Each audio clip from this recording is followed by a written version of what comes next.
Good morning class. आज हम आपको पढ़ा रहे हैं गद्य। आज हम आपको पढ़ा रहे हैं गद्य। हिंदी की जो गद्य की बुक है, गद्य में पढ़ा रहे हैं भारतेंदु हरिश्चंद्र। ठीक, भारतेंदु हरिश्चंद्र पढ़ा रहे हैं। लेसन नंबर वन ना जी, भारतेंदु हरिश्चंद्र। ठीक, तो भारतेंदु हरिश्चंद्र जी जो थे,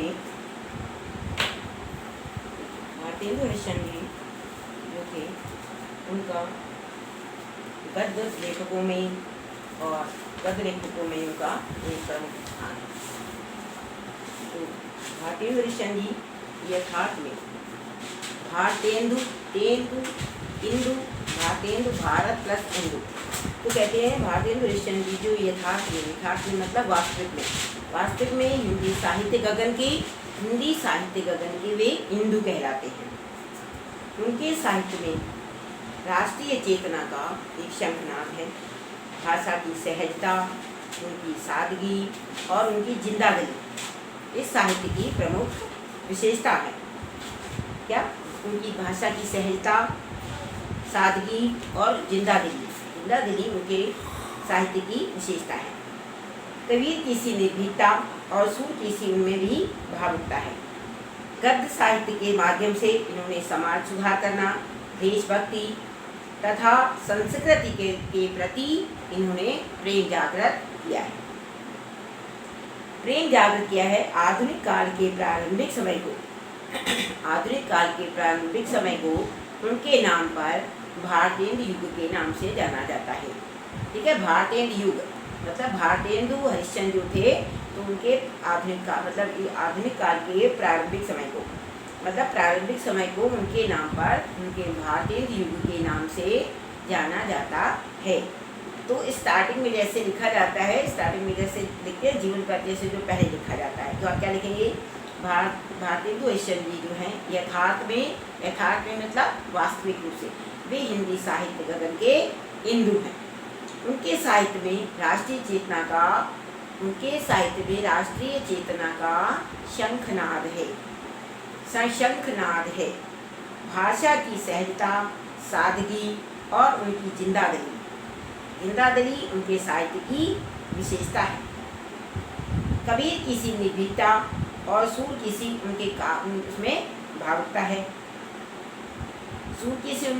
है। और आप लास्ट में ये इतना लिख सकते हैं कि आधुनिक काल के प्रारंभिक समय को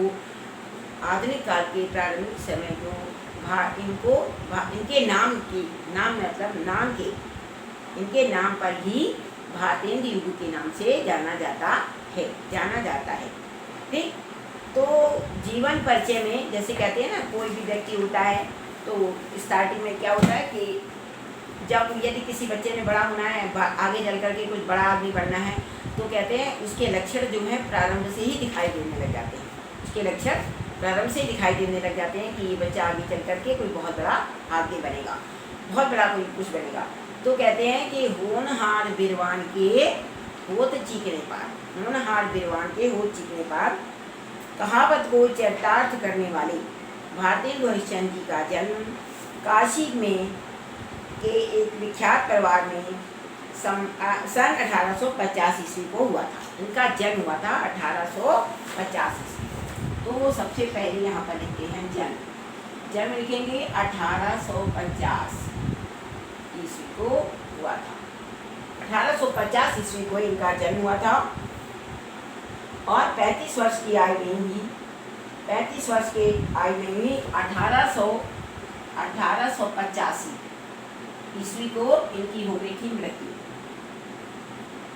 कुल ये कितने साल तक जिंदा है? 35 वर्ष तक ये सिर्फ ये जिंदा है, मतलब 35 वर्ष तक इन्होंने कार्य किया। इनका जन्म 1850 ईस्वी में हुआ था और इनकी मृत्यु हो गई थी 1885 ईस्वी में। 85 ईस्वी को 35 वर्ष की अल्प आयु में ही इनका देहांत हो गया। ठीक, 35 वर्ष की अल्प आयु में ही इनका देहांत हो गया। तो कहते हैं कि होनहार बिरवान के होत चीखने पार कहावत को चरितार्थ करने वाले भारतेंदु हरिश्चंद्र जी का जन्म सन 1885 ईस्वी को काशी के एक प्रतिष्ठित परिवार में इनका जन्म हुआ था। हुआ था। इनके पिता गोपाल चंद्र गिरधर दास अपने समय के बहुत बड़े एक प्रसिद्ध कवि थे। मतलब गोपाल चंद्र उनके पिताजी जो थे, भारतेंदु के जो पिताजी जो थे गोपाल चंद्र गिरधर दास के नाम से, गिरधर दास अपने समय की ब्रजभाषा के बहुत प्रसिद्ध कवि थे।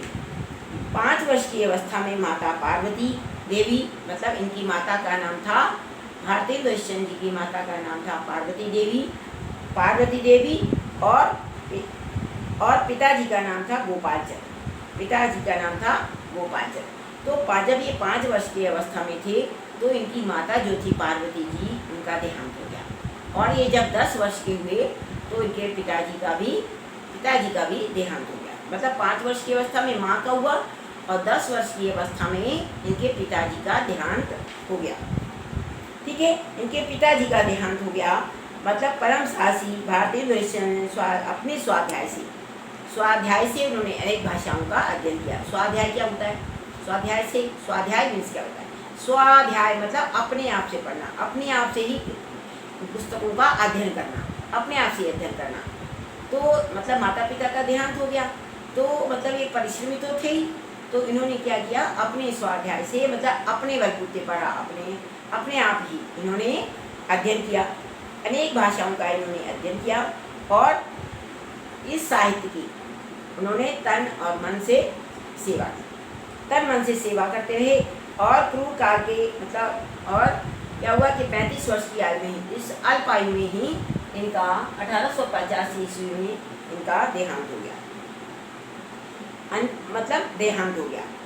तो हिंदी साहित्य को जो इन्होंने महत्वपूर्ण समृद्धि प्रदान की है, जो महत्वपूर्ण मतलब हिंदी साहित्य में इन्होंने जो योगदान दिया है वो एक सामान्य व्यक्ति के लिए बहुत ही असंभव है, बहुत ही दुर्लभ है। ठीक है, तो फिर से एक बार जीवन परिचय देखिए। कहते हैं लिखते हैं, होनहार विद्वान के होते चीखने पार, कहावत को चरितार्थ करने वाले भारतेंदु हरिश्चंद्र जी का जन्म सन 1850 ईस्वी में काशी के एक प्रतिष्ठित परिवार में हुआ था। ठीक, इनके पिताजी जो गोपाल चंद्र गिरधर दास के नाम से ब्रज भाषा में ये कविता किया करते थे। ठीक, इनकी माता का नाम था पार्वती देवी और पिताजी का नाम था गोपाल चंद्र।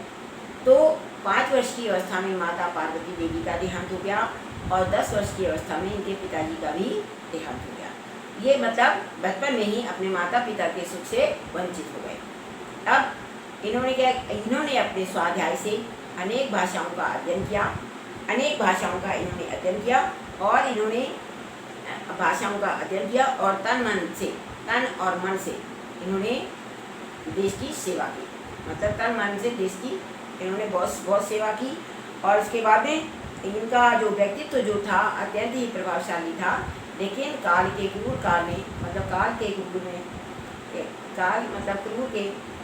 क्रूर हाथों ने इन्हें क्या किया, 35 वर्ष की अवस्था में ही 6 जनवरी सन 1885 ईस्वी को हम लोगों से छीन लिया। मतलब काल के क्रूर काल में ये समा गया। ठीक है, तो कहते हैं हिंदी साहित्य इस अल्प समय में इन्होंने जो साहित्य की सेवा की, इस अल्प समय में जो इन्होंने साहित्य की सेवा की वो हर व्यक्ति के लिए असंभव है। मतलब इतनी छोटी सी आयु में, अल्प आयु में जो साहित्य की सेवा की वो एक सामान्य जो व्यक्ति होता है उसके लिए बहुत ही असंभव होता है। ठीक, अब जो क्या नाम है, भारतेंदु हरिश्चंद्र जी जो थे, भारतेंदु हरिश्चंद्र जी नाटककार भी थे, निबंधकार भी थे, लेखक भी थे, कहानीकार भी थे और अनुवादक भी थे, संपादक, समाज सुधारक, ये सभी कुछ थे। ये समझिएगा 35 वर्ष की आयु में इन्होंने बहुत कुछ कर दिया। मतलब नाटककार भी थे, निबंध लेखक भी थे और कहानीकार भी थे, अनुवाद भी करते थे और संपादक भी करते थे और समाज सुधार का उन्होंने कार्य भी किया। हिंदी गद्य के वे जन्मदाता और उन्नायक स्वीकार किए जाते हैं। कि वैसे भी कहते हैं हिंदी गद्य के जन्मदाता। क्वेश्चन जैसे ऑब्जेक्टिव क्वेश्चंस होते हैं उनमें पूछा जाता है हिंदी गद्य के जन्मदाता का नाम बताइए। तो हिंदी गद्य के जन्मदाता का नाम क्या है? भारतेंदु हरिश्चंद्र जी। हिंदी गद्य के जन्मदाता का नाम है भारतेंदु हरिश्चंद्र जी। कहते हैं हिंदी गद्य का विकास किस शताब्दी में हुआ? पूछा जाता है क्वेश्चन, हिंदी गद्य का विकास किस शताब्दी में हुआ? तो क्या आंसर लिखा जाता है? हिंदी गद्य का विकास 19वीं शताब्दी में हुआ। 19वीं मतलब 19 शताब्दी में हुआ था। ठीक, तो साथ साथ में आप ऑब्जेक्टिव क्वेश्चन साथ साथ में पढ़ते चलिएगा। ठीक, अब इसके बाद में देखिएगा कि इन्होंने कवि वचन सुधा मतलब जो पत्रिका जो थी, इनकी कवि वचन सुधा पत्रिका है, हिंदी मैगजीन और के संपादन के द्वारा इन्होंने राष्ट्रीय चेतना का संकलन किया था। मतलब कवि वचन सुधा और हरिश्चंद्र मैगजीन। उसके बाद में इनकी आती मतलब 2 रचनाएं थी, जैसे कवि वचन सुधा और हरिश्चंद्र मैगजीन, इन्होंने पत्रिका निकाली, इसका संपादन किया था भारतेंदु हरिश्चंद्र जी ने। ठीक, अच्छा, अब इसकी बात में इनकी रचनाएं देखिएगा। मेन पहले है नाटक। नाटक में क्या होता है जो मेन पूछा जाता है, देखिए, नील देवी, भारत दुर्दशा, नील देवी, वैद्य की हिंसा न भवती और अंधेर नगरी, ये इनके मुख्य नाटक हैं। और ये नाटक जो हैं ऑब्जेक्टिव क्वेश्चंस में पूछे जाते हैं। क्या भारतेंदु हरिश्चंद्र नहीं, मतलब मौर्य जो नाटक हैं, नाटकों में भारतेंदु हरिश्चंद्र जी के नाटकों में नंबर 1 आता है भारत दुर्दशा, सत्य हरिश्चंद्र, नील देवी, वैद्य की हिंसा न भवती और अंधेर नगरी और चौपट राजा होता है ना, नाटक है इनका अंधेर नगरी। तो अनुदित आएगा। उसके बाद में अनुदित में आता है कर्पूर, मंजरी और भारत जननी हो गया। कविता में प्रेम सरोवर, प्रेम तरंग और सत्सई श्रृंगार। ठीक, अब इसके बाद में आता है निबंध में क्या है, हम मूर्ति पूजक हैं, हिंदू भाषा, हम मूर्ति पूजक हैं और हिंदू भाषा। ठीक, आलोचना में आएगा सूर, जयदेव, बंग भाषा की कविता। और इतिहास में आता है महाराष्ट्र देश का इतिहास और दिल्ली दरबार दर्पण। और सबसे ज़्यादा पूछा जाता है दिल्ली दरबार दर्पण। कहते हैं जैसे ये इतिहास लिखा है, इतिहास में आता है दिल्ली दरबार दर्पण। तो क्वेश्चन क्या पूछा जाता है, क्वेश्चन में आता है दिल्ली दरबार दर्पण कौन सी विधा है, दिल्ली दरबार दर्पण कौन सी विधा है। तो दिल्ली दरबार वदवन इतिहास की विधा, मतलब ये विधा है। जीवनियों में आता है सूरदास की जीवनी और महात्मा मुहम्मद। पत्रिकाओं में कवि वचन सुधा, हरिश्चंद्र मैगजीन और हरिश्चंद्र चंद्रिका। कवि वचन सुधा, हरिश्चंद्र मैगजीन और हरिश्चंद्र चंद्रिका। अब इसमें के बाद में इनकी आती है भाषा जो थी, जो भारतेंद्र जी की जो भाषा है, एक अव्यवस्थित भाषा है और एक बहुत ही शिथिल भाषा है ना, बहुत ही शिथिल भाषा है। भाषा इनकी साहित्यिक खड़ी बोली, मतलब भाषा जो है उन्होंने 2 रूप उसके प्रतिष्ठित किए थे। नंबर 1 आता है साहित्यिक खड़ी बोली भाषा और दूसरी होती है व्यवहारिक खड़ी बोली भाषा। तो आप इसमें सिर्फ इतना ही लिखेंगे कि भाषा में आप लिखेंगे कि भारतेंदु से पहले, भारतेंदु से पूर्व जो हिंदी भाषा जो थी, हिंदी भाषा अव्यवस्थित थी और भाषा शिथिल थी। लेकिन भारतेंदु जी की भाषा में इन्होंने क्या किया, खड़ी बोली में व्यवहारिकता लाने के लिए उन्होंने भाषा के 2 रूप प्रतिष्ठित किए। नंबर 1 साहित्यिक खड़ी बोली भाषा और दूसरी व्यवहारिक खड़ी बोली भाषा। 2 भाषाएं हैं, नंबर 1 साहित्यिक खड़ी बोली और दूसरी आती है व्यवहारिक खड़ी बोली भाषा। मतलब भारतेंदु जी की भाषा, आप ऐसा भी लिख सकते हैं कि भारतेंदु से पूर्व जो थी हिंदी भाषा जो थी, ये बड़ी अव्यवस्थित थी और भाषा बहुत शिथिल थी। तो खड़ी बोली को भारतेंदु हरिश्चंद्र जी ने खड़ी बोली के मतलब खड़ी बोली में व्यवहारिकता लाने के लिए, अव्यवहारिक थी ना, अव्यवस्थित थी, तो इन्होंने व्यवहारिकता लाने के लिए 2 रूप निकाले। नंबर 1 साहित्यिक खड़ी बोली भाषा और दूसरी आती है व्यवहारिक खड़ी बोली भाषा। ठीक, अब इनकी आती है शैली में आप सिर्फ लिखेंगे भावात्मक शैली, विचारात्मक शैली, वर्णनात्मक शैली और हास्य व्यंग्य प्रधान शैली और विवरणात्मक शैली। 5 शैलियाँ हैं इनकी। पाँचों शैलियों को आप नंबर वाइज लाइन से 1 2 3 करके 1 2 3 4 5 1 2 3 4 एंड 5 पाँचों जो शैलियाँ हैं आप उनको ऐसे ही उतार देंगे। कैसे, नंबर 1 भावात्मक, नंबर 2 विचारात्मक, नंबर 3 वर्णनात्मक और नंबर 4 में आता है हास्य व्यंग्य प्रधान शैली और नंबर 5 में आता है विवरणात्मक शैली। विवरणात्मक शैली में कैसे यात्रा व्रत आते हैं, जैसे सरयू पार की यात्रा होती है, लखनऊ की यात्रा होती है, उसमें आता है विवरणात्मक शैली। सरयू पार की यात्रा, सरयू पार की यात्रा कौन सी विधा है, यात्रा वृत्तांत है। और किसने लिखा है, भारतेंदु हरिश्चंद्र ने लिखा है। सरयू पार की यात्रा और लखनऊ की यात्रा, ठीक, सरयू पार की यात्रा और लखनऊ की यात्रा। तो ये 5 जो शैलियाँ हैं, ये 5 शैलियों को आप लाइन मतलब सीरियल वाइज उतार, ठीक। अब उसके बाद में आता है इनका साहित्यिक महत्व क्या है, भारतेंदु जी का हिंदी साहित्य में स्थान। तो हिंदी साहित्य में स्थान में लिखेंगे, मतलब भारतेंदु हरिश्चंद्र जी संपूर्ण चेतना के केंद्र बिंदु थे, प्राचीनता के पोषक थे और नवीनता के उन्नायक थे। वर्तमान के व्याख्याता होने के साथ साथ वे भविष्य के दृष्टा भी थे। 19वीं शताब्दी के अंतिम चरण में हिंदी साहित्य को जो इन्होंने दिशा प्रदान की, वह अब हिंदी साहित्य को जो इन्होंने दिशा प्रदान की वो किसी भी लेखक के लिए बहुत ही असंभव है। तो अपनी इस साहित्यिक महत्ता के कारण, अब अपनी साहित्यिक महत्ता के कारण जो उनका समय है वो किससे जाना जाता है, भारतेंदु युग के नाम से जाना जाता है। एक बार देखिए, साहित्य में, हिंदी साहित्य में इनका स्थान, तो क्या लिखेंगे, भारतेंदु बाबू बहुमुखी प्रतिभा वाले, संपन्न और साहित्य प्रेम मतलब सुहृदय मतलब निर्मल हृदय वाले साहित्यकार थे। निर्मल साहित्यकार थे वे, प्राचीनता के पोषक थे और नवीनता के उन्नायक थे, मतलब नवीनता को मानने वाले थे और प्राचीनता का पोषण करने वाले थे। तो ये प्राचीनता का पोषक और नवीनता के लिए उन्नायक थे। 19वीं शताब्दी के अंतिम चरण में लोगों को सही दिशा की ओर अग्रसर करने का जो श्रेय है किसको जाता है, भारतेंदु हरिश्चंद्र जी की ओर, भारतेंदु हरिश्चंद्र जी को जाता है। उनकी साहित्यिक महत्ता के कारण ही उनका समय जो है, इस साहित्यिक महत्ता के कारण ही उनके समय को भारतेंदु युग के नाम से जाना जाता है। भारतीय मतलब उनके नाम के हिसाब से जाना जाता है, ठीक है, उनके नाम के हिसाब से ही। उनका नाम था भारतेंदु हरिश्चंद्र, तो उनके नाम के साथ ही उनका वह युग जाना जाता है, भारतेंदु युग के नाम से जाना जाता है।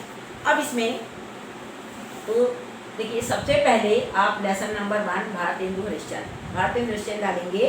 भारतेंदु हरिश्चंद्र में सबसे पहले आता है उनका जीवन परिचय लिखेंगे। जीवन परिचय के पूरा उनका जीवन परिचय लिखा जाएगा, मतलब जन्म और मृत्यु, माता का नाम पार्वती देवी, पिता का नाम गोपाल चंद, ठीक है। 5 वर्ष की अवस्था में माता का देहांत और 10 वर्ष की अवस्था में पिता का देहांत, ठीक है। इसके मतलब आप उनका पूरा जीवन परिचय लिखेंगे। फिर उनकी रचनाएं लिखेंगे। रचनाओं के बाद में भाषा शैली, रचनाओं के बाद भाषा लिखेंगे, भाषा शैली, और लास्ट में लिखेंगे उनका साहित्य में स्थान, भारतेंदु जी का हिंदी साहित्य में स्थान, ठीक।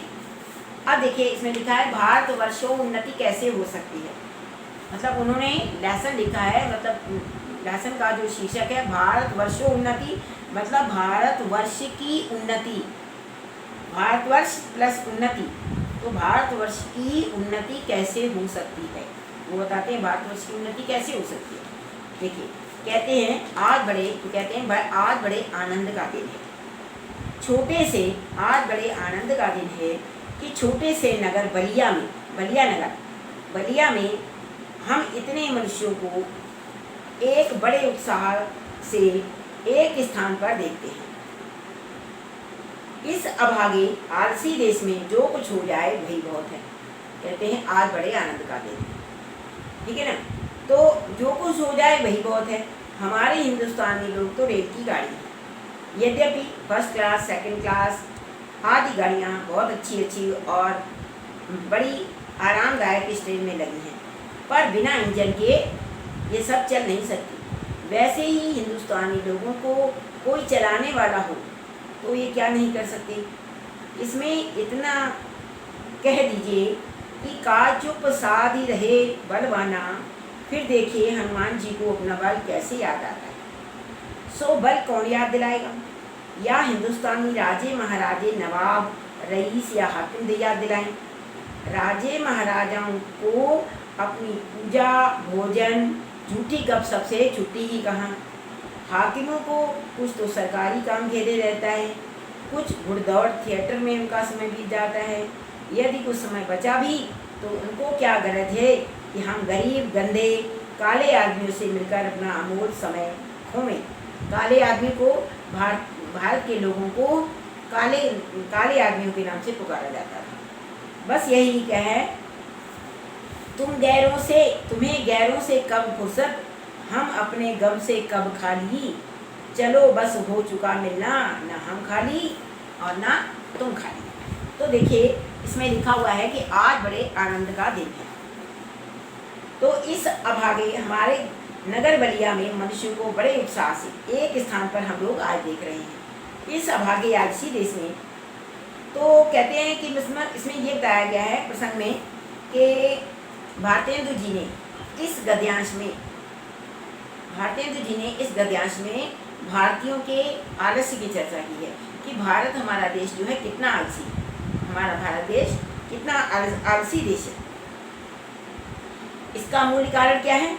इसका मुख्य कारण है कि उन्होंने केवल अनुगमन और अनुसरण को ही अपना लक्ष्य बना रखा है। अनुगमन मतलब पीछे पीछे चलना और अनुसरण करना, और जो वो कर रहे हैं उसी को ही करना है, तो वही उनका लक्ष्य बना हुआ है।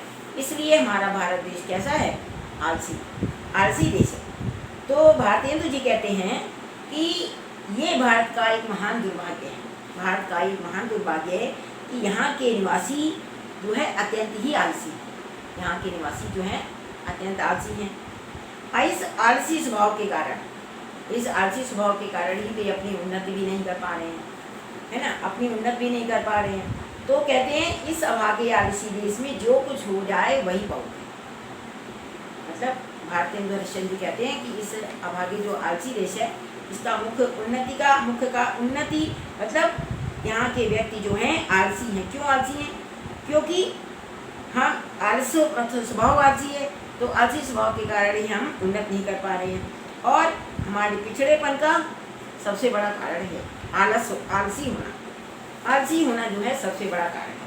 कहते हैं कि हमारे हिंदुस्तानी लोग तो रेल की गाड़ी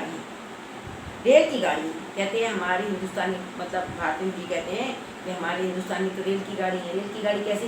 रेल की गाड़ी से यदि इंजन हटा दिया जाए, रेल की गाड़ी से यदि इंजन हम हटा देते हैं तो क्या होता है, जो पहिए जो रेल के जो डिब्बे होते हैं, रेल के डिब्बे वहीं के वहीं पे खड़े हो जाते हैं, वहीं के वहीं खड़े रह जाते हैं, आगे बढ़ते ही नहीं हैं। क्यों? इंजन हट गया है। तो इंजन हट जाता है, जब इंजन हट जाता है तो डिब्बे के डिब्बे वहीं खड़े हो जाते हैं। तो उनका कहना है कि यदि इंजन लगा दिया जाए तो गाड़ी आगे बढ़ने लग जाती है। उसी प्रकार से कोई भारतवासियों को कोई मतलब एक मार्गदर्शक चाहिए, गाइडेंस करने वाला उनको चाहिए कि जो उन्हें गाइड करता रहे और वो आगे बढ़ते रहें और अपना काम वो करते रहें। तो लिखा है, देखिए, वैसे तो हिंदुस्तानी लोगों को कोई चलाने वाला हो तो ये क्या नहीं कर सकते। मतलब भारतवासियों में कोई ऐसा नहीं कि परिश्रम की कमी है या वो साहसी नहीं है, लेकिन उन्हें गाइडेंस करने वाला व्यक्ति चाहे तो वे उन्नति की ओर अग्रसर हो सकते हैं। कहते हैं का चुप साधी रहे बलवाना। देखिए हनुमान जी को अपना बल कैसे याद आता है। ये बल कौन याद दिलाएगा, है ना? हिंदुस्तानी राजे महाराजे या रईस कौन याद दिलाएगा? कोई याद नहीं दिलाएगा।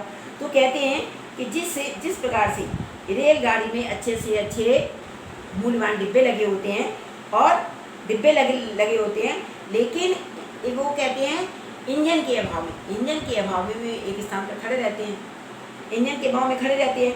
उसी प्रकार से ये भारतवासी विद्वान भी हैं और शक्तिशाली भी हैं, उनको मतलब सही गाइडेंस नहीं मिल पाता। गाइडेंस मतलब होता है मार्गदर्शक या उनको नेतृत्व करने वाला कोई प्राप्त नहीं होता है। तो इसी प्रकार से उनमें गति भी उत्पन्न नहीं होती। यदि उन्हें कोई सही नेतृत्व वाला मिल जाए, मतलब कोई गाइडेंस करने वाला, कोई उन्हें मार्गदर्शक मिल जाए, तो बताइए भारतवासी कौन सा कार्य नहीं कर सकते हैं। भारतवासी मतलब बड़े से बड़ा कार्य कर सकते हैं।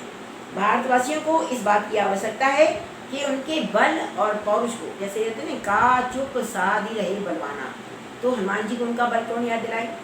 तो ये हनुमान को बनाया गया भारतवासियों को, तो इनको उनका बल कौन याद दिलाए, मतलब इनको उनके पौरुष का स्मरण कराए और उनसे कहे कि तुम कर्तव्य मार्ग पर आगे बढ़ो और यहाँ पर क्यों खड़े हो।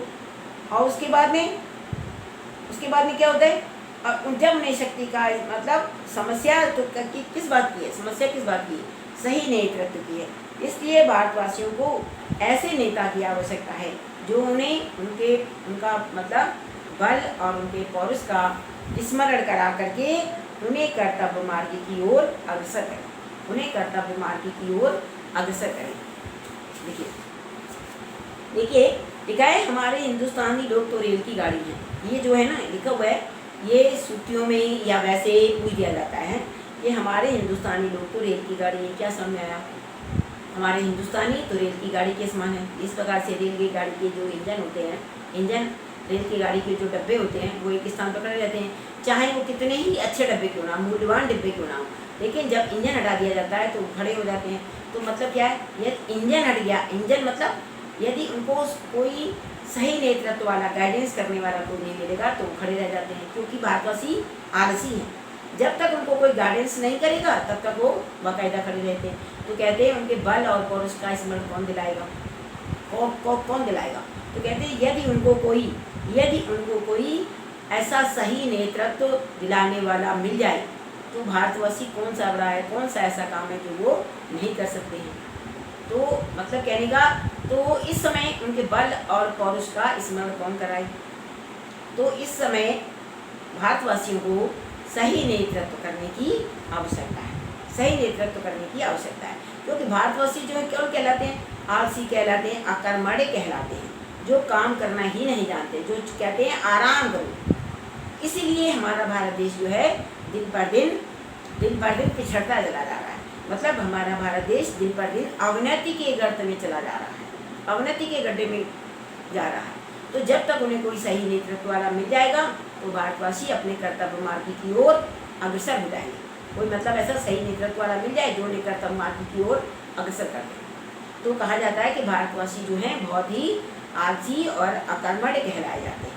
ठीक, देखिए पहले भी जब आर्य लोग हिंदुस्तान में आकर बसे थे और राजा ब्राह्मणों के जिम्मे ये काम था कि देश में नाना प्रकार की विद्या और नीति फैलावे, और अब भी ये लोग चाहें तो हिंदुस्तान प्रतिदिन क्या प्रतिक्षण बढ़े, पर इन्हीं लोगों को निकम्मे पर नहीं रखा है। देखिए देखा पहले भी जब आर्य जाकर के हिंदुस्तान में बस गए थे और ब्राह्मणों के जिम्मे काम था क्या, देश प्रकार के नाना प्रकार की विद्याओं को और नीति को फैलाए। तो यदि ये फैलाते तो हिंदुस्तान जो है प्रतिदिन और प्रतिक्षण मतलब एक ही क्षण में बहुत आगे बढ़ जाता, पर इन्हीं लोगों के निकम्मे पन को, मतलब ये लोग भारतवासी अकर्मण्य हैं, कुछ काम करना ही नहीं चाहते हैं। ये मतलब इनको आलस ने घेर रखा है और निकम्मेपन ने इन्हें घेर रखा है। हम नहीं समझते कि इनको लाज भी क्यों नहीं आती। कहते हैं इनको लाज भी नहीं आती है, मतलब इतना निकम्मापन है, देश अवनति के मार्ग की ओर जा रहा है, फिर भी इन्हें शर्म नहीं आती है जरा भी।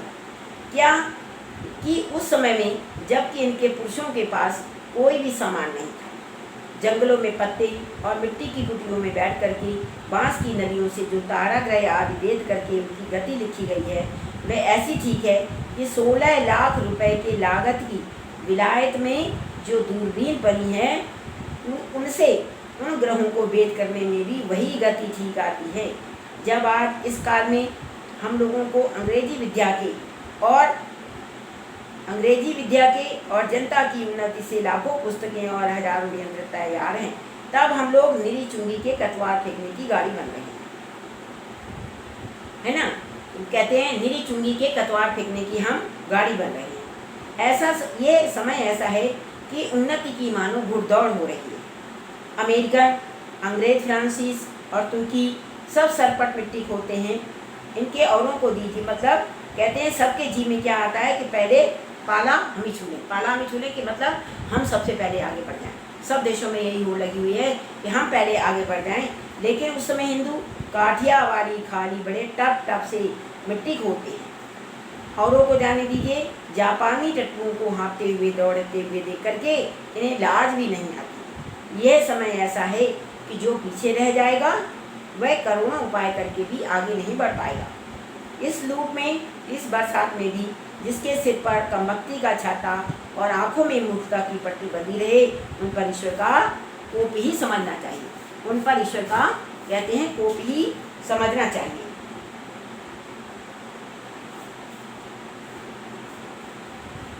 तो देखिए लिखा है हम नहीं समझते, हम नहीं समझते। कहते इसमें लिखा है कि भारतेंदु हरिश्चंद्र जी कहते हैं, भारतेंदु हरिश्चंद्र जी कहते हैं कि मैं तो इस बात से आश्चर्यचकित हूँ कि भारतवासियों को अपनी वर्तमान दुर्दशा जो उनकी हो रही है उन पर लाज भी क्यों नहीं, उनको लज्जा क्यों नहीं आती है। प्राचीन काल में जब भारत के पास में कोई विकास के इतने सारे साधन भी नहीं थे, उन्होंने ज्ञान और बुद्धि के बल पर, जब मतलब कोई साधन भी नहीं थे, पर उन्होंने अपनी उन्नति ज्ञान के बल पर अपने आप को मतलब उन्नति बनाने का बहुत प्रयास किया, बहुत प्रयास किया था। साधनहीनता की स्थिति में भी, मतलब जब साधनहीनता नहीं थी, साधन भी नहीं थे, साधनहीनता की स्थिति में भी उन्होंने क्या किया, बांस की बल्ली से छेदा कर करके उन्होंने ग्रहों को देखने के लिए दूरबीन बनाई, देखने के लिए उन्होंने दूरबीन बनाई। तब बनाई जब उनके पास कोई साधन भी नहीं थे, है ना। यंत्र बनाए गए और उनके सहयोग से नक्षत्रों की समूहों की गति परखी गई। तो हमारे पूर्वजों के जीवन में क्या थी, अकर्मण्यता नहीं, मतलब वो काम करना जानते थे। अकर्मण्यता मतलब होता है काम ना करना, काम नहीं करना जानते। लेकिन आज भारतवासी जो हैं अकर्मण्य हो चुके हैं। तो कहते हैं अकर्मण्यता, आज हम लोग, जबकि आज हम अंग्रेजी विद्या पढ़ रहे हैं, ज्ञान विज्ञान पर आधारित पुस्तकों की रचना हो चुकी है, उपयोगी यंत्र भी निर्मित किए जा रहे हैं, तो फिर भी हम कतवार फेंकने की गाड़ी बन रहे हैं। कतवार मतलब अनुपयोगी गाड़ी के समान, कतवार फेंकने की गाड़ी बन रहे हैं, मतलब अनुपयोगी गाड़ी के समान आज हम लोग तुच्छ हो गए हैं और हर क्षेत्र में हम विदेशियों पर आश्रित हो गए हैं। तो कहते हैं कि उनको टट्टुओं के समान दौड़ते हुए हमें लाज भी नहीं आती। देखा है, जापानी टट्टुओं को हाँकते हुए दौड़ते देख करके हमें लाज भी नहीं आती। तो कहते हैं जो जापानी टट्टू होते हैं, जापानियों को माना जाता था कि ये बहुत ही, जापान जो देश है मतलब बहुत ही अवनति, बहुत ही गिरा हुआ देश, मतलब पतन की तरफ जाता हुआ मतलब देश, मतलब कोई उन्नति नहीं कर पा रहा था। लेकिन आज जो जापानी लोग जो हैं भारतवासियों की अपेक्षा अधिक उन्नति पर पहुंच गए, क्योंकि जो जापानी टट्टुओं को हाँफते हुए दौड़ते थे, मतलब वो आजकल क्या कर रहे हैं, हाँ हाँफते हुए मतलब दौड़ करके सारी कार्यों को करते जा रहे हैं। लेकिन उनको देख और वे उन्नति के मार्ग पर अग्रसर होते जा रहे हैं। लेकिन भारतवासियों को उनको देखते हुए भी, उनको देख कर भी आज उन्हें लाज नहीं आती है। तो भारतेंदु हरिश्चंद्र जी ने इसमें बताया है कि हमारा भारत देश इतना अकर्मण्य देश है, इतना आलसी देश है कि जब तक इन्हें कोई कुछ काम करने के लिए ना कहे, कोई उन्हें रास्ता ना दिखाए, कोई पथ प्रदर्शक ना हो, उनका कोई गाइडेंस करने वाला उनको ना मिले या कोई नेतृत्व करने वाला ना मिले, तो वो क्या मिले, तो वो आलसी रह जाएंगे। और यदि उन्हें कोई नेतृत्व करने वाला जब मिल जाता है तो वे उन्नति के मार्ग पर मतलब उन्नति के मार्ग पर अग्रसर हो सकते हैं। ठीक, उन्नति के मार्ग पर अग्रसर हो सकते हैं कि यदि उन्हें कोई सही नेतृत्व करने वाला मिल जाए, यदि उन्हें कहीं कोई सही नेतृत्व करने वाला मिल जाता है तो क्या करते हैं, तो वे उन्नति के मार्ग पर अग्रसर हो सकते हैं। ठीक है, तो आज आप एक काम करिएगा, पहले आप Bharatendu Harishchandra lesson number 1 copy लीजिएगा। एक साइड में काव्य होगा, एक साइड में होगा गद्य। तो गद्य में भारतेंदु हरिश्चंद्र जी लिखेंगे, उनका जीवन परिचय लिखेंगे, फिर उनकी रचनाएं लिखेंगे, भाषा शैली लिखेंगे और साहित्य में उनका स्थान हो जाएगा। तो उसके बाद में ये जो मैंने गद्यांश बताया है, जैसे गद्यांश बताया है मैंने, ये सब आगे, तो ये बहुत इम्पोर्टेंट है। आप इसको डैश करके उतार लीजिएगा स्टार्टिंग से। आज तो बड़े भाग्य का दिन है, आज तो लिखने के बाद डैश लगा लीजिएगा और लास्ट में लिख दीजिएगा या कौन याद दिलावे, लिखिएगा। और उसके बाद में ये लिखा है, हमारे ये आज बड़े आनंद का दिन है और उनको अपना आदमियों से मिलकर के अपना अमूल्य समय खोवें, यहाँ तक लिख दीजिएगा, मतलब डैश डैश करके डाल दीजिएगा।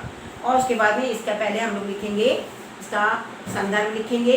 इस पूरे लेसन में एक ही बार संदर्भ लिखा जाएगा, ठीक है। कि प्रस्तुत गद्यांश हमारी पाठ्य पुस्तक हिंदी के भारतेंदु हरिश्चंद्र जी द्वारा लिखित भारतवर्ष उन्नति कैसे हो सकती है से लिया गया है। और उसके बाद में इसमें लिखेंगे प्रसंग। इसमें मतलब भारतेंदु हरिश्चंद्र जी ने भारतवासियों के आलस्य की चर्चा की है। उनके अनुसार भारतवासी जो है जीवन के क्षेत्र में दिन पर दिन पिछड़ते हुए, मतलब पिछड़ते जा रहे हैं। और इसका मुख्य कारण क्या है कि उन्होंने केवल अनुगमन करना ही उन्होंने अपना एक लक्ष्य बनाया हुआ है, ठीक है। और उसके बाद में आप गद्यांश की आप व्याख्या लिखेंगे, ठीक। उसके बाद आप गद्यांश की व्याख्या लिखेंगे और नीचे उसकी आता है साहित्यिक सौंदर्य। तो साहित्यिक सौंदर्य में जैसे लिखा है, का चुप साधी रहे बलवाना, का चुप साधी रहे बलवाना का इन्होंने मतलब लेखक ने मतलब क्या किया, रामचरितमानस में का चुप साधी रहे बलवाना का बड़ा ही मतलब बहुत ही सुंदर वर्णन किया है। और रेलगाड़ी के डिब्बों, भारतवासियों की उपमा किसके दी गई है, भारतवासियों की उपमा रेलगाड़ी के डिब्बों से दी गई है। इनकी भाषा है साहित्यिक खड़ी बोली भाषा इनकी मतलब साहित्यिक खड़ी बोली है, मतलब कहते हैं सरस भाषा है। और शैली इनकी है उद्धरण शैली मतलब क्या होता है, उद्धरण का मतलब होता है यहाँ से उतारा और वहाँ दिया, सेम टू सेम वैसा ही लिखा जाता है, ठीक है ना। तो जैसे का चुप साधी रहे बलवाना, ये रामचरितमानस से लिया गया है ना, तो यहाँ पर आ जाएगा उद्धरण शैली, ठीक है। आप इसको आज लिख लीजिएगा, आप अपनी कॉपी में तैयार कर लीजिए। जो आपकी समझ में नहीं आता है डाउट सेक्शन में पूछ लीजिएगा और हमको साथ साथ में डालते रहिएगा, तो आपकी कॉपी साथ साथ में बेटा चेक होती चली जाएगी, ठीक है, चेक हो जाएगी। और नेक्स्ट डे इसके बाद में हम आपको पढ़ाएंगे नेक्स्ट, ठीक, ओके।